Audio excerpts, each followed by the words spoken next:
Mawu miede akpe ne Mawu eye miede akpe ne nɔvi technicien kpata. Nɔviwo le ko medo gbe ne mia dometɔ ɖe sia ɖe. Nyame yɔ gbazɔn va Delta Santé ƒe nukpɔmɔa dzi le Trɔya. Le ko mi sɔ ɖa be dɔ leke mi fɔ ɖo. Ewɔ kɔsi ɖe ɖeka ya mi gba do go. Me xɔ se be ame sia ame fɔ nyuie. Mi gava ɖo miaƒe wɔna dzi eye be ta nye unionisme alo ɖekawɔwɔ. Kpakple maître Sirlakim Nano Ano Carnaval. Eva ɖo mia dome vɔ. Maître le ko nyawezɔ. Yo. Mereka ngozɔ no do. Yo ta wezɔ. Yo. Eko ni sɔ be dɔ. Ni tsɔ ema. Sɔ mi menɔ dzo. Etsɔ mi menɔ dzo le ke o. Ko le miame dumevi nyenye ƒe dɔwɔnawo ta mi akɔdaƒe ma. Ni ve da kɔ ai. O to. Nya da kɔ de. Ntsame de. Ok, akpe ke mi gava ɖo. Mawu ma menu veve ta mi va ɖo. Mi va ɖo. Ok. Mia yi dzi tsa alo nya ɖe la nanyi. Nya bo ɖeke meli kaka o ɖe. Sia nya bo ɖeke meli o. Enya be unionisme me tsɔ va yi. Ya kpe li. Kama leke kpɔtɔ la ye gbea ɖo ye kpɔma be. Enyo. Nyitsɔ kɔsiɖa gbea mi nɔ fi alo mi nɔ mia gbɔa nyitsɔ nya ɖe da ɖi. Mi kpɔm ɖe le tableau leke. Mi ƒoƒo tso nouveau temple alo gbedoxɔ yeye ƒe tutu. Nenema. Be yeme. Yema. Tutu yema. Ok. Le tanya ma me leke ɖe nya ɖe la nanyi kli mia gblɔa. Le wotrɔ ya hafi mia ayi egbetɔ dzi alo. Akpe. Ma gblɔ gba be edakpe ne miame Mawu. Ma de kuku agblɔ be yi tsɔ mi nɔ teƒe ya.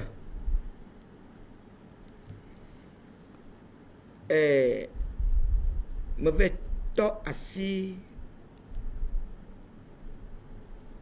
gbedoxɔ ƒe gɔmeɖoɖo anyi. Gbedoxɔ ka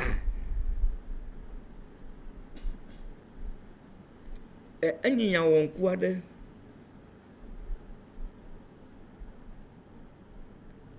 Gbedoxɔ le xoxo vɔ ɖe.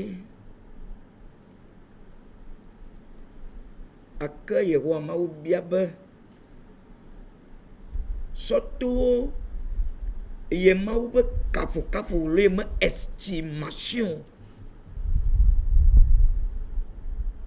Ale ne wate aɖo ta le nɔnɔme nyuitɔ mea. Yeƒe ŋutilã eye ɖeɖego le anyigba dzi. Woyɔ be Yesua. Eɖo eƒe gbedoxɔ kɔ to ŋkɔma dzi. Vɔ eme ma kɔ nyui ɖe o. Aleke awɔ me akɔ ɖo? Ne me akɔ nyui ɖea, egblɔ be nuxoxotɔ nye nenye ablution be woanɔ ŋuti alo woanɔ nɔnɔme ma tɔa dzi. Keke ne ve ɖo game ke woyɔ be temps de réformation. Eye me ƒo nuƒoƒo le nu ya ŋuti le Hebritɔ ƒe agbalẽ tame asi ɖeke tsokpokpoi plutôt ame 8 tsɔ yi ɖe ame 12 me alo ne gba dze dzi vi ɖe. Hebritɔ ma agbalẽ tame asi ɖeke tsokpokpoi ame 8 kɔ yi ɖe kpokpoi 12 me. Egblɔ be woanɔ nu xoxotɔ ya dzi. Mianɔ xoxotɔa dzi kaka nane ge me ke tɔtrɔ yeye adze gɔme lo. Kema ya ɖo eƒe gbedoxɔ me gɔme anyi. Ta anyi tsɔ me ne menɔ teƒe ya. Ne eme akɔ.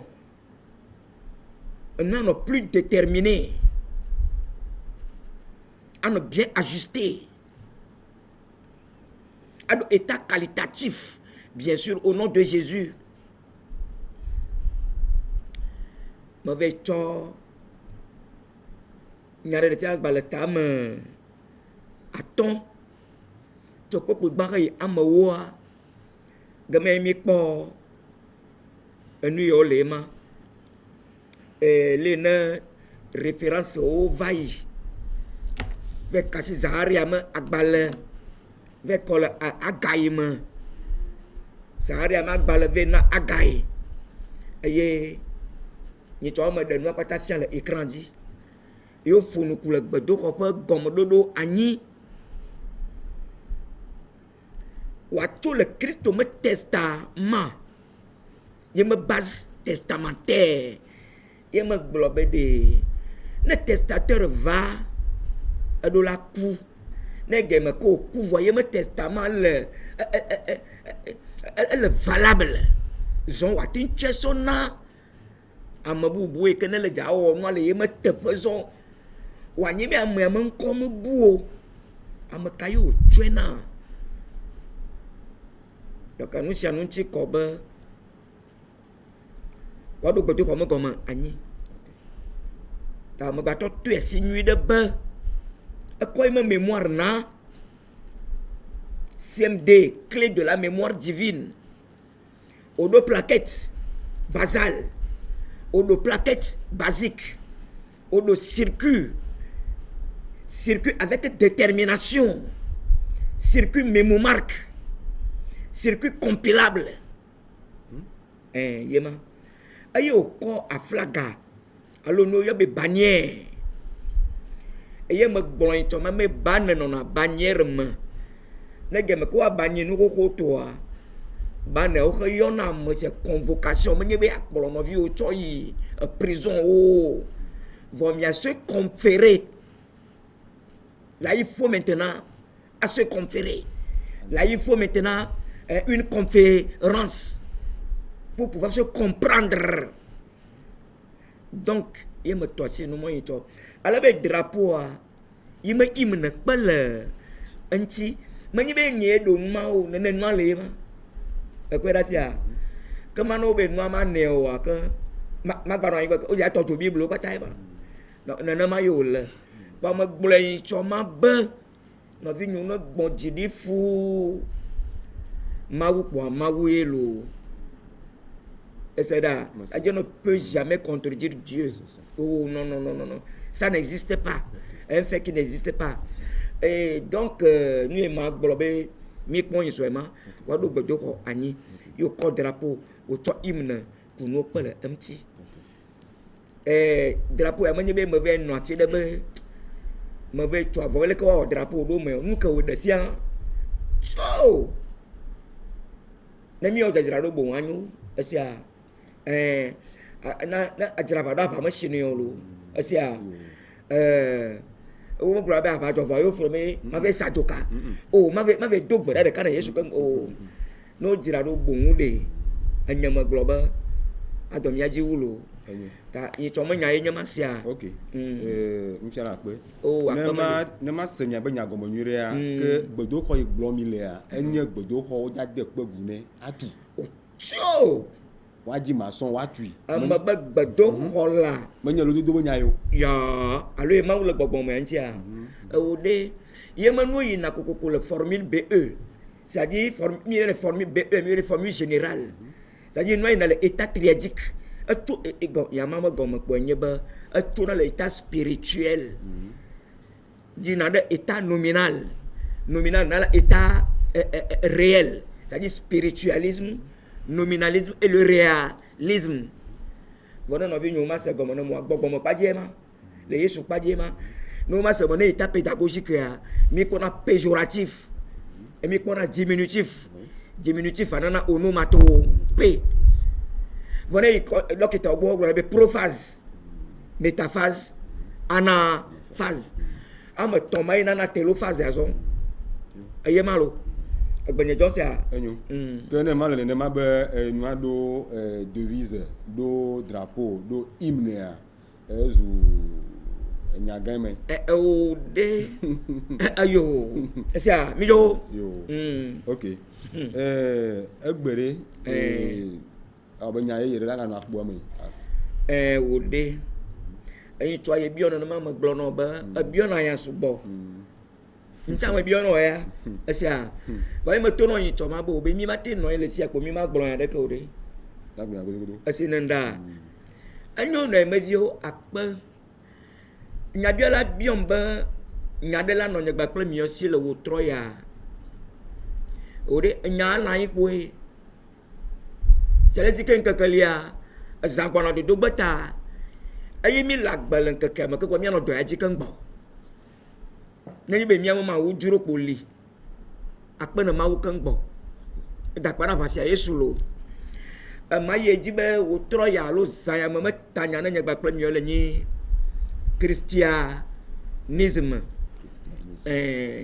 christianisme ma be christianisme ya nyatsi ka ye o mi nye xoxoxo vɔ gake magblɔ be christianisme enye français me nyatsi ɖeka français gbedolawo me nyatsi ɖeka yi to asi amewo yɔ be yesu kristo magbetome yesu lia ne miagblɔ be li ye magbetome eye ye me intuition scientifique alo ye me objectif scientifique ame me objectif point de vue axiomatique ame yi ke wònyia nu ka wòva wɔ le anyigba dzi o taɖodzi nu ka ŋuti wòva wɔ donc ya nyatsi christianisme ya mabe apepre nu yi ke magblɔ le ŋuti kple yesu ŋuti ma christianisme me ƒo nu do satana ɖe edzi lɔlo gbɔgbɔ vɔ ɖe dzi o vɔa ena be yesu kristo me estimation wɔ ɖeɖe go estime yesu na be estimation a medzi ma tɔ si gloire vɔ la magba kɔkɔ evi ɖe sɔwu be me ka ye be nye yesu nyaka gblɔ le donc ya miaɖoe me état axiomatique me ane me explicitation ne wate nya be dzirɔ adzɔ be na be nyateƒe efia yi ke nyia ye meviwo ƒonu le ye ŋuti à peu près le christianisme me ma trɔ tɔ nyatsi christianisme ya zɔn eye ne me ɖo mu ya ne meviwo si be miakpɔ nu ka ma gblɔ ne mi kpɔ écran dzi mianɔ kpɔ télévision dzia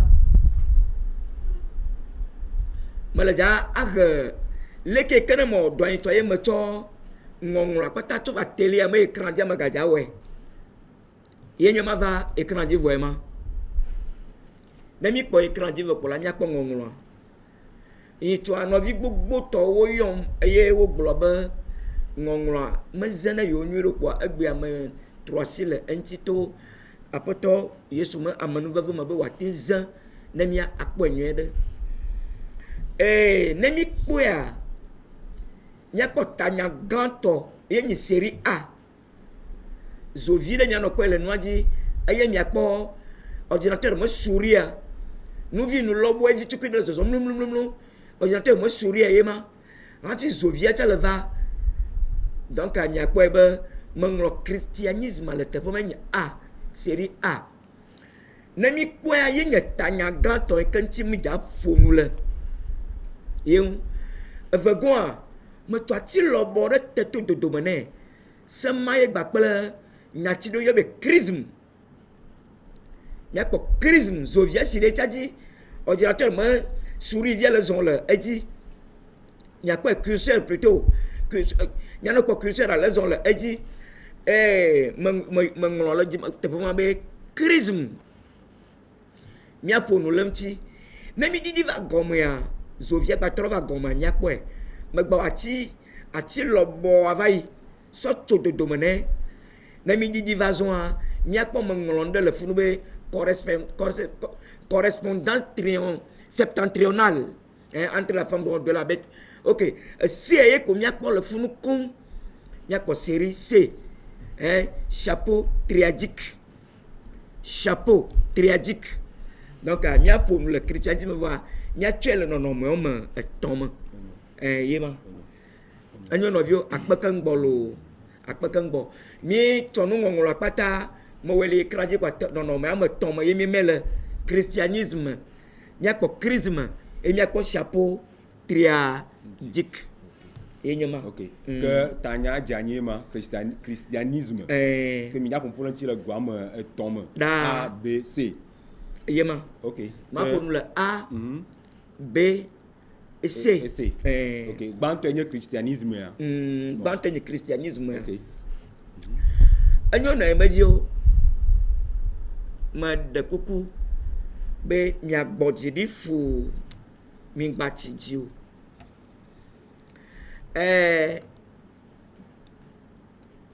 ma gblɔ be christianisme si leke me gblɔ va yi zã ɖe ya ne mi kpe le écran dzi kokoko alo mi kpe le écran dzi ko le ta ye nye tutu gbãtɔ akpo miakpɔ be me fli wliwliwli nu yi me yɔna ne mi be connaissance elliptique alo me ɖo nyatsia me ellipse me eye nyatsi christianisme ye ŋutɔ nyi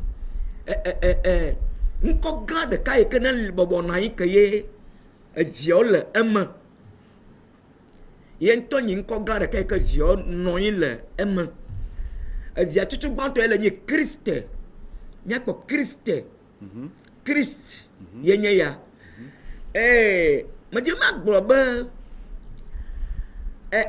Kristo me fia nyenye me kpo yɔ be Christ alo Yesu me fia nyenye mea yo yɔ be Christ va mi attention ɖe nye be menye aƒetɔ Yesu ɖeka kpo yɔna be Christ o menye ɖeka kpo yɔna be Christ o ame sia ame kpo gbonya nye efia kpoa Christ yo yɔna nɛ seulement aƒetɔ Yesu tɔwo tsɔ C majuscule alo C ke ne nye gãtɔa ke vitukui ma ye me gãtɔa yo se ŋlɔna ye tɔa le nom Christ dans le cas de Jésus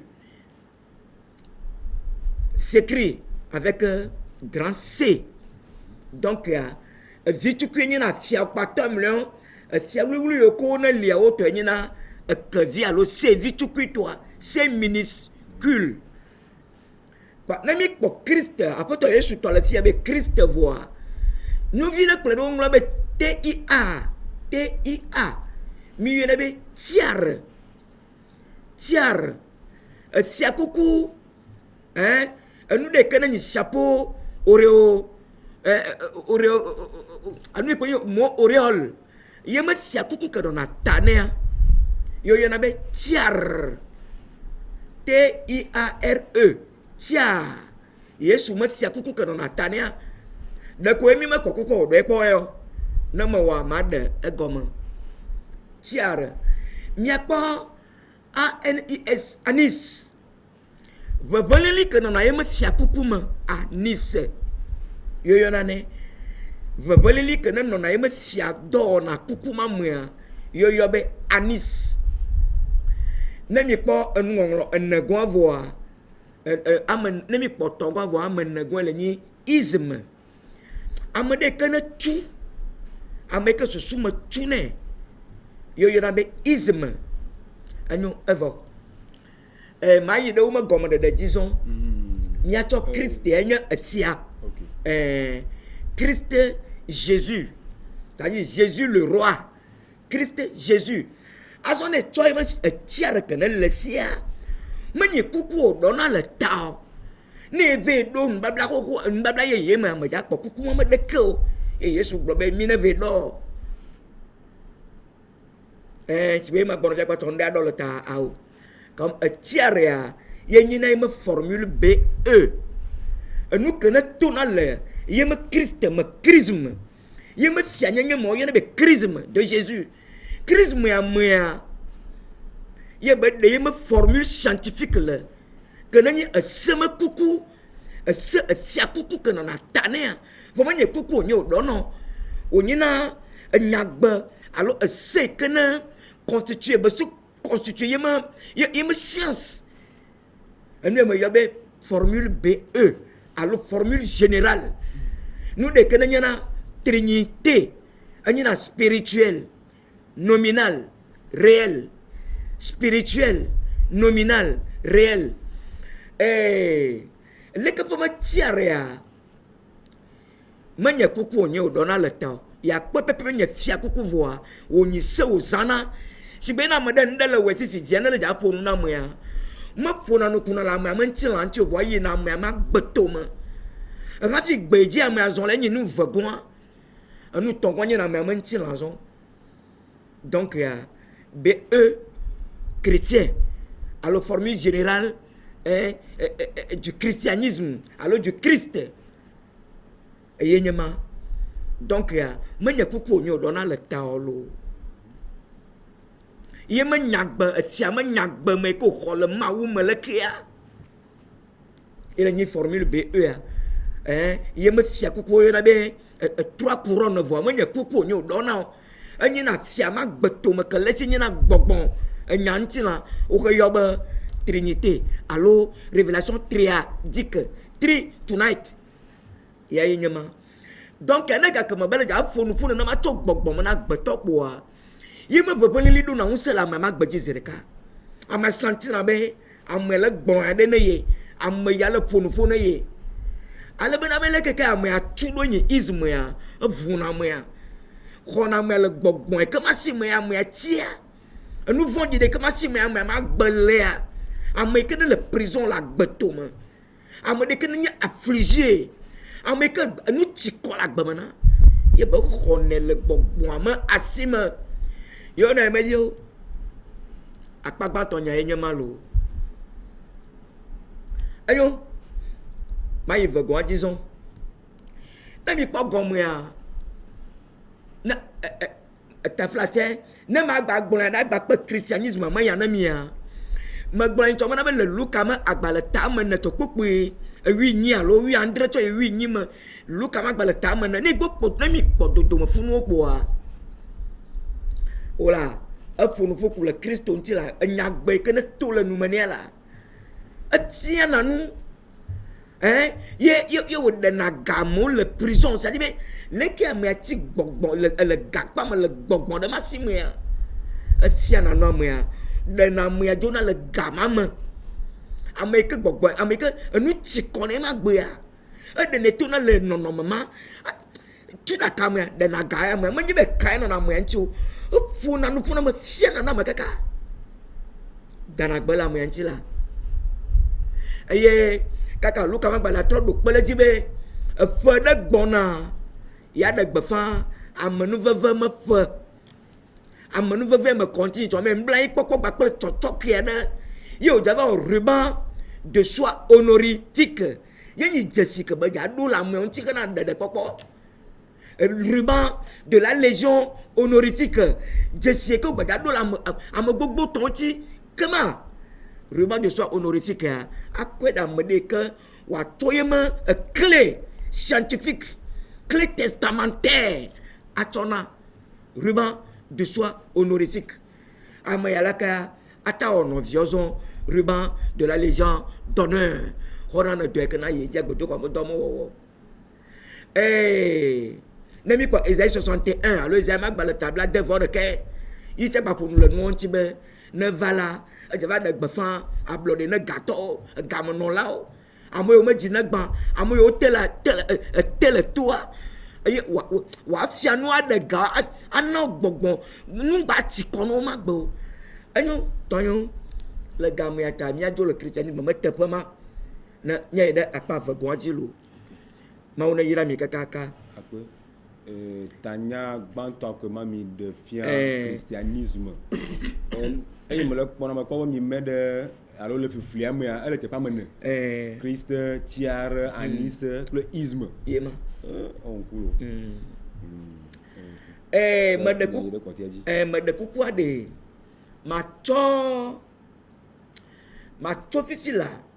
Na ma de Christ Yesu ma Christ fi comme il Christ la tu Zovia va funu aye sura ma curseur la totro de me funu clic de me funu mi akpo Christ lea nous de tout le me game ko rema ya va voir na de tout le Christ mo yebe chrisme nous kenye chrisme nya ti chrisme français ma gbe anya mawu ma sia nyanyama mawu c'est-à-dire nya gbe ke le Yehowa mawu ma afi que tio tona le afi que ma tona me fia nyanya na tona afi na la gbeto afi que tona me ganya me fia nyanya so tona ntila amadi afi ni me ka pon ayin gbanji toji ni me ka dra ayin gbanji todua o yebe charisme yenyama nɔvia gbatrɔ na be ewololo le dzi miakpɔ nyuie ɖe chrism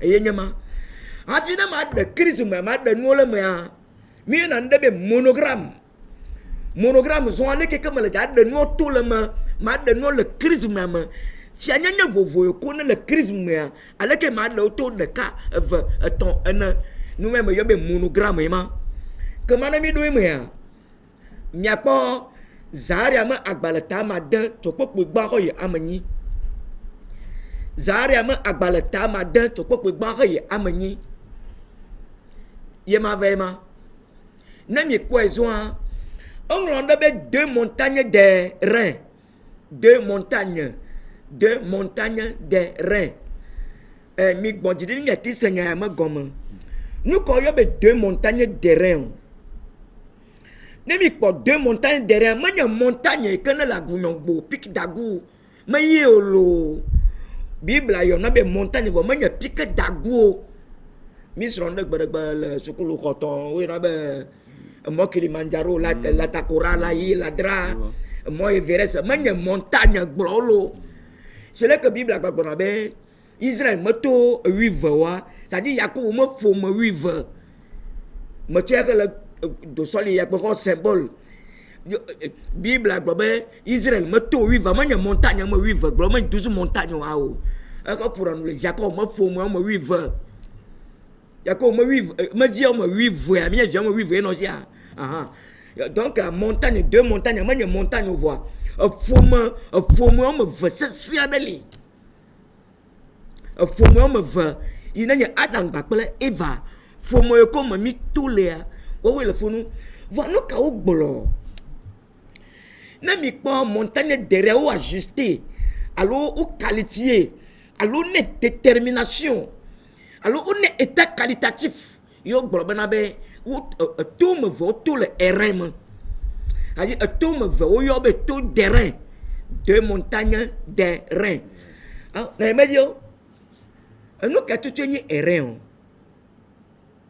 no ka wo yo be terrain mi kwa ne kpɔ terrain deux montagnes des reins ƒomo me ve wo yo be terrain me ƒome ne kpɔ pa me wo flèche de tsɔ yi de tableau vitukui de me tableau ye ya terrain wo de gɔme be wo de terrain me gɔme be de mi to bi se nu ya da wo de terrain me gɔme nya tutu gbɔ yo be nu ne nyi nu impitoyable nu ka nya ti impitoyable me gɔme de impitoyable o be montagne derrière pour moi me ve que ne terrain me pour moi o de gɔme be nu impitoyable agbe de que ne agbe impitoyable alors pour moi impitoyable nu me kuna nzizi o nu de que ne le novia kpɔnta nam da on de kpɔ la mene o ne kpɔ ma ya tɔ kpɔ impitoyable ne kpɔ ya kpɔ impi que dans le nous ka 2 Thessaloniciens chapitre 2 verset 1 c'est 3 2 Thessaloniciens chapitre 2 verset 1 c'est 3 mais ne kpɔ on de le fonu be impi apostasie nous ne abnégation nous me kota yo me la nous de ka kpɔ yo me le be amede ke ne vosa ayi ke Yesu ku vɔde vosa ayi ke wo gba kple me vu ta de ka de agbetɔ gbe vosa ma ke ye ntɔ ga do koklo ta me vosa ekpakpa ma dɔn me vosa egode vuvu yanu gode me vuvu yanu me deni gode me vosa ya ne me gblɔ ya mo de leke nɔvi wa nya be le mo gblegble dzi do ma so yanu me gode ye me gblɔ ntɔ be de ye ke rɔba na ta me ne no abutu ye be 20 lo alo le gbetɔ aya etra la ma ya nyɔnu me gode le ko ni me le gɔme se ni madame kpɔna gbɔgbɔ mi si atɔnyo va gbɔgbɔ l'esprit agit toujours à travers le corps humain et on doit répondre à son appel on doit agir d'après son commandement tout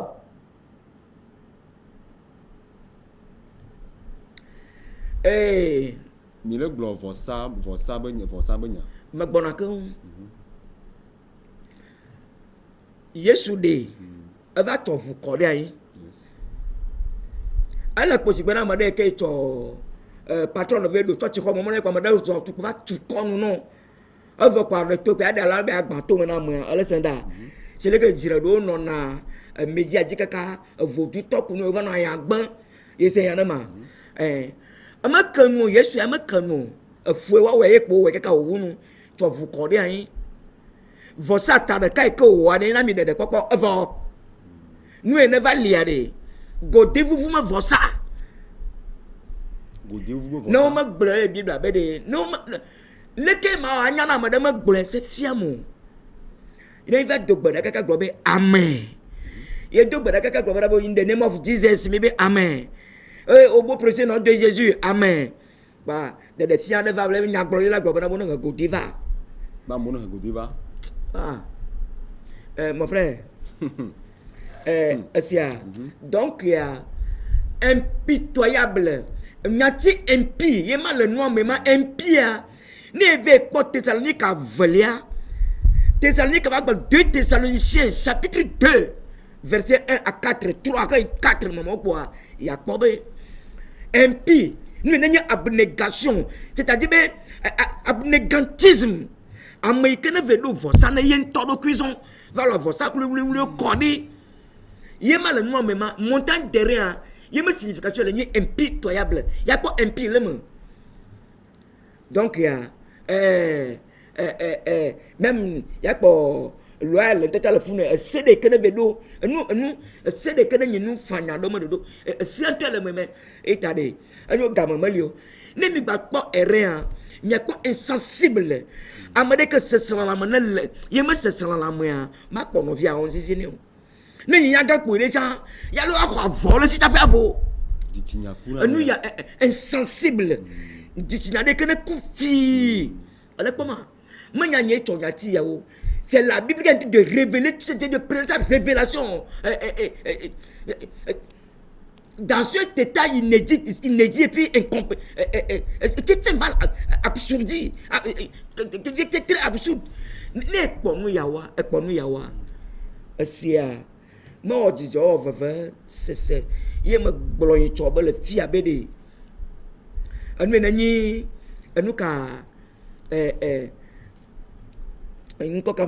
Ok. Donc, n'est pas insensible. C'est cela la mode que ma trona le novia betonti. Amérique, c'est cela maman non si que. Wa pas novia, pas tu so pas quoi oh. Il novia le que ma bameleya. Le qui a trop aimé yon domea. Non, man, foule la mano. Non, man, yon lentu. Alors, pour maman, je suis en train de lire ce que la Bible, c'est-à-dire la Bible a posé comme acte. Elle est d'argent. Donc, oui, yao, rien. Nous, il va commander de oui. C'est-à-dire insensible à même à se veut, à se veut. Oh là, il m'a dit, il m'a dit, roto là. C'est-à-dire, même pas qu'on a même à dire que j'ai oué, il est un homme. N'est pas indifférent.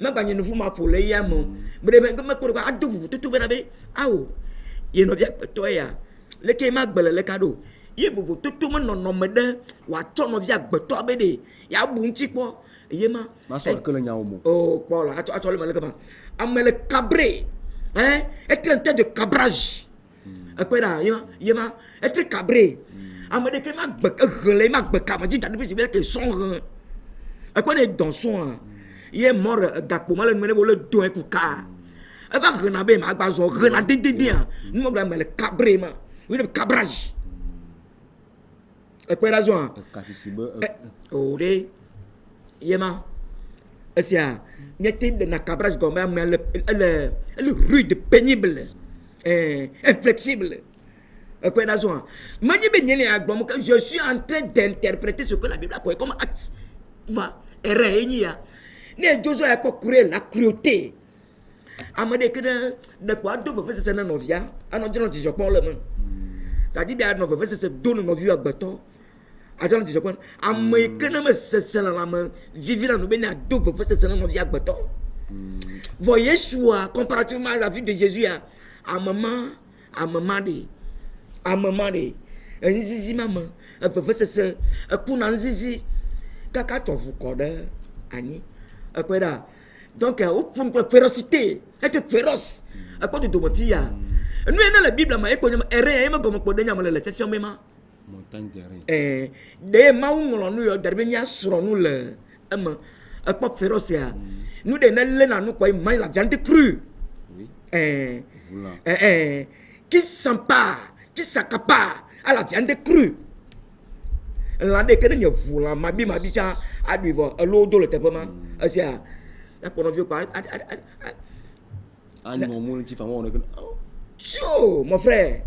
Donc, à Maou, on nous a devenu sur nous, là, c'est na madame veut que le cabot nous vienne là, dit à ton cielo. N'est pas comme la sévérité, être sévère. Hein? Nous, il n'y a pas de temps, quoi, pour le coco, sévère, déterminé, cerné au pata. Être sévère. Donc, il y a un pas, n'a pas dit, mais de coucou, mais pas erreur. Il y a une de fièvre, il y a une erreur, de démonter erreur. Faut me dire que nous faut me liper, c'est un de. Alors, nous, mi se erreur, me gomme vous. Nous, quand il y a mis à Paul, un tio. Bible, le blabla, j'arrive à le choco, puis bava, y a un niam, bé. As a session, me no tout le erreur. As a second, me c'est-à-dire, ne pas à où y a bé. Chevaux, les 4 chevaux qui sont sortis de 2 montagnes d'airain. Hein, les 4 chats. Manya va vous dire à nous voilà. Nous c'est la même counaison. Moi je vais relais à moi. Tableau vu que dans le voie, mais nous quand tourner ma. Azon y ma gloire benabe.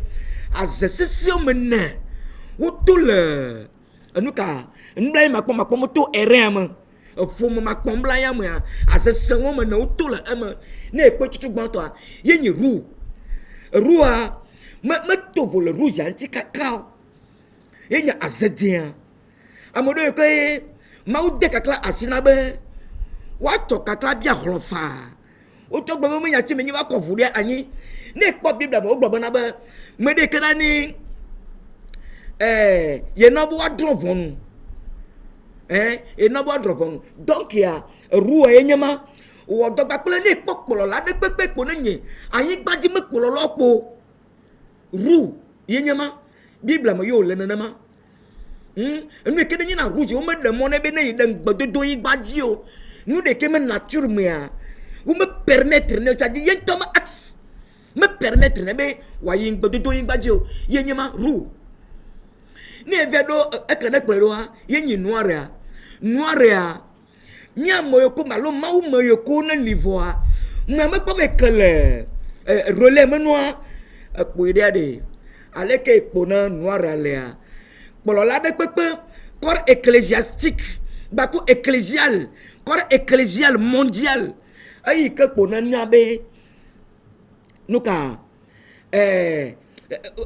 ma le travesti, que Christ me clé testamentaire, me pouva me peut se révéler no, yo bonabe elle noir, cheval noir.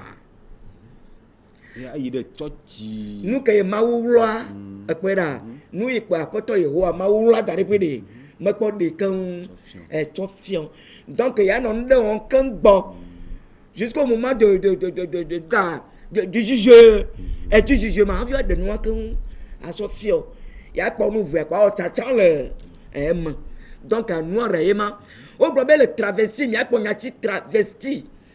Travesti à mi ba yebe travestissement c'est comme nous ton mon amava mani nous ton mon am ya voir relais le cas chez à table vie c'est ma pour vie que le vous maintenant mais o yeba nous ka console à même console mais pas de réglage rado mais pas se régler me console mon quoi consolateur mais pas naine ka contrôler mais pourquoi c'est le dikpeji quand même pourquoi c'est le Christ me nyale me dikpeji que bel jado guide que jano poloson donc ya yenyama na nu ya magbonya li na nyi bena nu ya gbonya liverpool a ma so situe na le état ya mozerika na me le travesti na me le travesti ko elle do erembe elle erembe be do mo le erembe tap me kango c'est ça. Akweda. Donc ya, il y a le bolombe nyama funu fulu fier me bolombe de. ne amewo le tsɔtsi xɔme se Kristo me ko ne kponye tsɔtsi tɔkpo le xɔme fi dze kpoa. Il y a un individu qui vient de rentrer d'une manière spasmodique avec rafale. Rafale na mo kona di me globe de. Amame kene le numa onde est-ce que enyanu kene le jo et puis amoyo ko va rafale ade o nyanu e kene jolo o dia. Enu globe le mai. Ekwera donc ya amwe potol knife amel nous kama état d'ignorance. Ignorance. Meni bembe amani ignorant. Oh, oui. Il est en état d'ignorance parce que elle est victime. Et pour le moment, voûter. Je ne sais pas si c'est le verbe voûter, hein, mais ça existe. Le gars m'a dit, toi, si pour tché, donc, il y a une noire, un noir, après toi, ma porte, nous, il y a un testament, ma clé, soutien, bon, à moitié, nous, il y a un bon. C'est notre pour blanc joint blanc et tel que mi tonu café blanc hein cheval blanc yeni nous de que ne veut que le cheval d'Azé que ne veut que le Christ mazema ne mi pas nyala de ba la ta ma andre ko ko me va ma u ba ma nous trenu afi aka noir to amenyina nous trenu ma adria blanc to anyina ma u ba ma nous trenu le Thessalonique ma ba la nuka Apocalypse mag bala plutôt ma de kukusia nyare de sia alors Apocalypse mag bala tam andre ko ma vuya ya ko ma ugba gba manu trenwa ni na cheval blanc yeni ya anyo mi adjo lo gamata ni mi ave tacheté am tacheté de roue amaya boko no to ya hu no to ya nde kere nya vongonwe e ma ga jina mi cho be ma uga o to jina ka ma uga wona me avongonwe delantia o be davo tu cha wa me avongonwe delantia ata ami mo ko bi anye Kristo to bi ngbaza na avosa bubu o ele be mi ma nya avongonwe to donc aye le funu ma azeta ma ne apata na mi ko Bible agba na be amako na nya noara wa odo tuta septentrion ma gomenya totroma cheval noir todo tuta totroma azonde ya noir ya wo tuta totroma ya blanc be malon na mi ve clip mi akwe blanc be malon be ni no vio no tron ni yo no medio na me yo be no medio ya da glomele mi ve Yesu makama mi jo mi ava Yesu makama na mi do kama kwa mi ebo na yanu majidu godin bana iko ashama dio ashima mele digbo donc aya enu ina le nu ya maye khle nya mele le tiatian donc aba kwa bana be noir ya mo nu treno madria mami le don le malo du ka davodu le don le gamin ya ko to so le don le gamin agbo igba pe le ton ki che ko le don le gamin nous sommes le deux ma vont il ma vont ça Yesu a vori titi mon nona ye me dira le fie jo bana de ma u gama ona ma vodu si we jina kana ma be de ma u ga wa me avon de lenti me avon we ma mo yo ni Kristo a vori to elo nyanya ma gomi ma donc ya ria to le ti bo ma yo ma na mi khli ko mi akwe na mi gbonya klan anu a zare ba bala ta ma den to popo gba ko ya ma nya ko mi akpo nsia no wo we to tuta septentrion a enye to tuma afrika nyon de no na tefa ma yo na benuka marquis yon mama na no na ma la lo ma o ma gbona ma di se mi donc ya septentrion ma wo ga gbogbo be ya re ma jove dal funu ija tak tout le funu Alessandra donc correspondance septentrionale na mi kpofi ale ke nu e manglo a mauvais do correspondance pa pel gbogbon le ka nu to mama menye septentrion le 4 points cardinaux voilà agbeto mo msia de le charisme moi a mauvais do kadide gba pel o do do kadide gba pel nu trenu ta ma adre le na dogo to apu ma ta ma adre le si ye me le gbɔgblɔm be na be agbetɔ do ve do correspondance bakui gbɔgbɔ nɔna nu ƒuƒu nɛ yi tsa dɔli la no gbakple gbɔgbɔa evɔ kpoa wòle gavi do ne míɔ kpata keŋ akava ɖe ata ɖo dzi wòle rasta da le ta na me akava da le ata ɖo dzi ne Yesu yɔ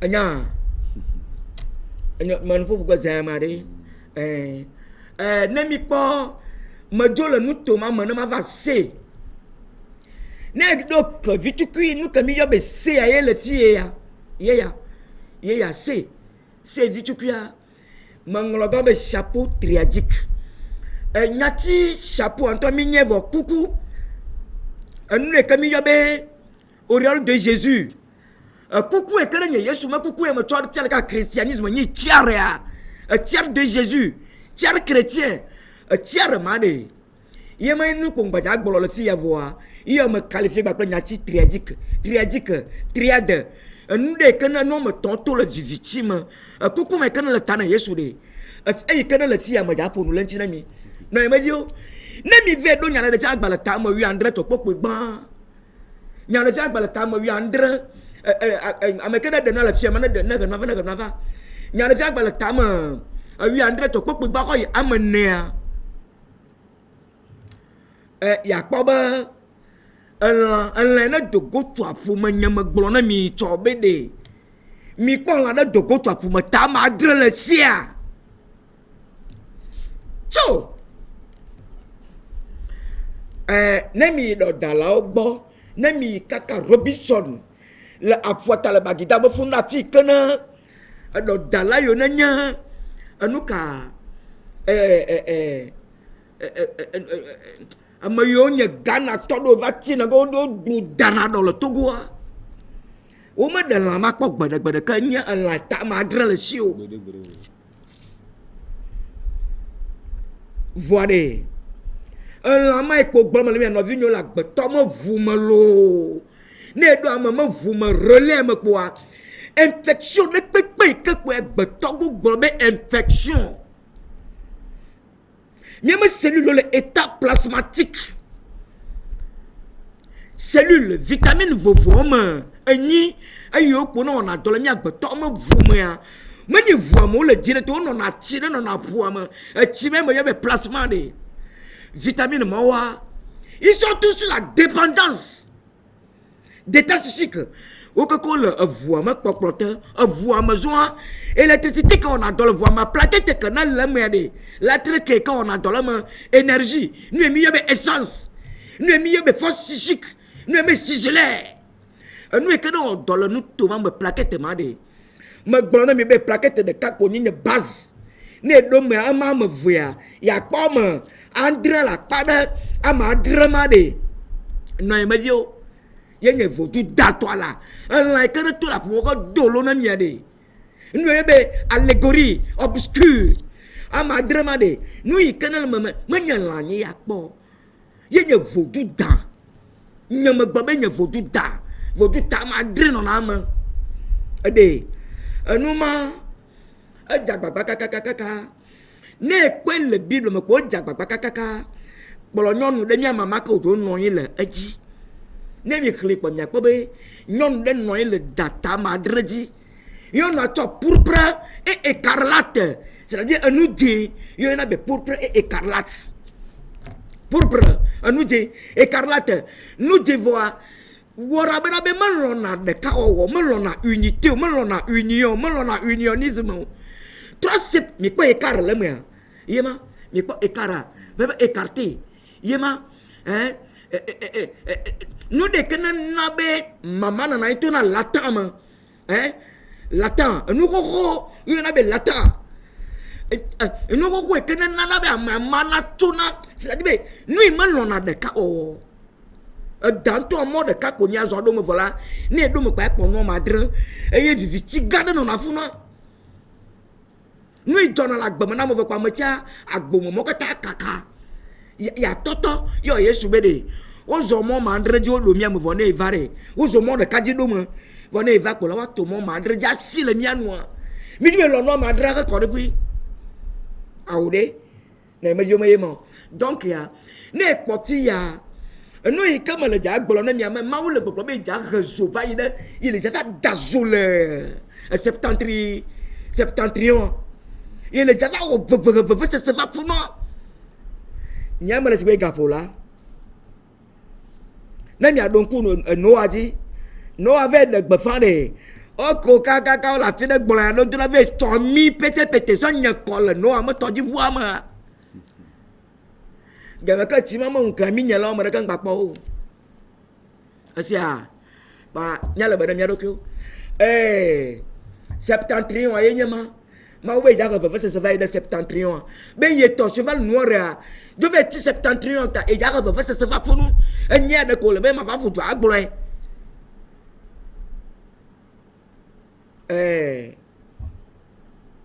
yema bon na mi po chapeau que manglo kuku que manglo le fia nyonu que na noy le dadi to data madradia yo be pourpre et écarlate ya ye ko ma gbenja be anu dia o me demande be no o do frontière na yento ne ko nu jema nyonu ma jagba kaka de ne de yo na be marquis nyonu ma yo be maki mani maki fiose ko na la bija maki wuri ko na le lo le fie o gbogbo ma ekpolo na maka yi na maki ma maison yesu egbo mi ne ve de amo to le maki ama mi na de amo no mi na no na pada ro no mo nwi to mo no to gbo no gba no gavio mo amo gba to gavi do le won ti to mo on gba to yanu ma wu pa fo pa odo ntu gba do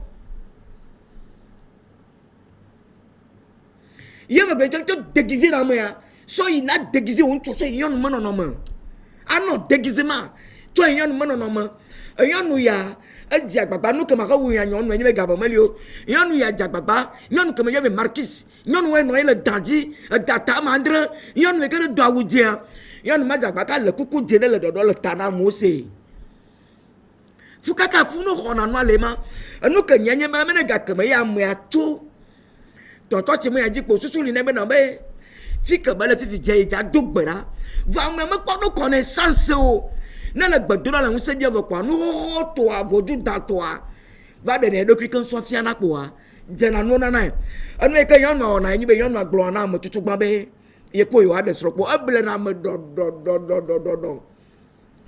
ne lo ne ka lo mo ya e va klo na ya no buto na ntila no ka so adora na mo le ti ya ne ma vejeji de na ma wa ala blodo kaka ala to no be ja o nu sia no we gbonya lopo ye va honorifier na ma je sais pas si le verbe existe hein ava to na kuku ke na yesu ma kuku ke mele gbolo anu ya tiare ke le christianisme mo ya kuku me na ni tiare yo na cheke va do na tana amwa kwa amwa chero be yesu christ va honorifier ça dit foi que amani fo ma foma ma jessica yesu dava wo gbogbo do va onele yesu tepa na mi nya de mi ape kuku di to kokoko a wo le di christianisme aja le dodo mo da ma blewu kwa so le yiba ma so le ça dit wo le gui hein ça dit wo le toto modern me ko do fo pola kuku di menu apele ja kwa yin no so ça dit oji la boa fo na christ subo so wonya ba mo yako mo do formule mo ndeke eya mo gomo ma ile asenda o na emejo anu na joy ma anu na lie ma ye kwa na tane mi pa mo do pa ma no yo yesu le ke vola apa ma pa to ntu pa to gaji ado awo da do de kunu menya mu an to yo la gbogbo me va tia na no amaye gboro na na mo po koko ne ve dana le eta mama au apoto atade malamiakpen be gbogbon amayoko na ponu le ntila no kule nkomo nti be yesu alo evodu alo nu ilekede gbogbon na docteur na jele be mo mo na gbogbo kunkuta gbogbo va de na yema état scientifique yema existence scientifique enu kana ni gbogbale ma état enu ka ade amela gboleta nemi ma ve wele no ma nyuto ne be aponu le cha awlanu ka la gble mi kawo yo me kpɔ be gble ko ne to ma gble abe de mi me nya be miawo nyi ye Kristo me gbedoxɔa ye me gbedoxɔa ele kɔkɔe ne ye na me de agble me gbedoxɔ kpɔ dza gble mea elabe be gbedoxɔ ye mi nyi gbedoxɔ kɔkɔe ye mi nyi nu ke wo gblɔ ma na agble me gbedoxɔ kpɔa yagbe be ni gbedoxɔ tɔtsi xɔ vɔa emi amegbetɔ nye gbɔgbɔ me xɔ fi ke me ve lɔ alo ye le be tsɔ nubu ɖeke ye xɔ gbe ne nu bubua amama ye nye gbɔgbɔ kata ma ƒetɔ se Yesu Kristo nye gbɔgbɔ kata ma ƒetɔ ye ƒo ta nɔ kpata à la une le numéro 1 dans le ciel sur la terre et sous la terre eta ye le gbɔ bena be ye le dza ke veve se va de septentrion si ne nye constellation afi ne nye gbegble ma gbetɔ ka gbɔva fi ke kpo data ma andre ma wɔna dɔ le me yɔyɔ nu ma me ŋkɔ ɖe mi be Marquis enɔ eme vio mi si le terrain ma dzi lo mi va yi Yesu me kame efunu ya da xɔ dɔ tona efunu ya dɔ fanya enu ikpo yɔ be infection dans sa nature nu ne nye nature infectieuse enu toma me be tsoe ma lo akpe me de fu ɖe mi le wo trɔ ya Mawu nye yira mi koko vɔ mi gbagbe ne va yira mi Yehowa yira mi koko miɔ ŋutɔ miabe dzitsinya ne wɔ dɔ le me zɔn ye kpɔtɔ Mawu yira mi lo akpe enyo maître mi de akpe mi de akpe babia geɖewo le asi nye vɔ le miabe gamea ta gamea dzo keke le mia gbɔ gamea dzo le mia gbɔ ne Mawu lɔ ne mi trɔ va le ŋtsɔ memiɖagbea nenema ke babia le asi nye ma tsɔ wo na mi elabe me dzi ma bia nya ɖe tso cheval le wobe nya ŋtsi sadi sɔ adze tamo ne ke mi gblɔa nu ikpo nɔna mea me kplɔ ne me kpɔ me le yɔyɔ nu ɖe Marquis a ye wɔna dɔ le rouge ta suete me evotu da la ayi ɖo hui ɖo la ye wo die me ka tsɔ be ɖe Mawu gã wɔ amea vɔ ŋɔŋɔe de le ŋu avɔ ŋɔŋɔe wo be votu da wɔ ame avɔ ŋɔŋɔe la de le ŋue avɔ ŋɔŋɔe Mawu awɔ ame evotu si wo dzi la hama ɖe mi me nya avɔ ŋɔŋɔe tɔ la ese ya ne ma ok akpe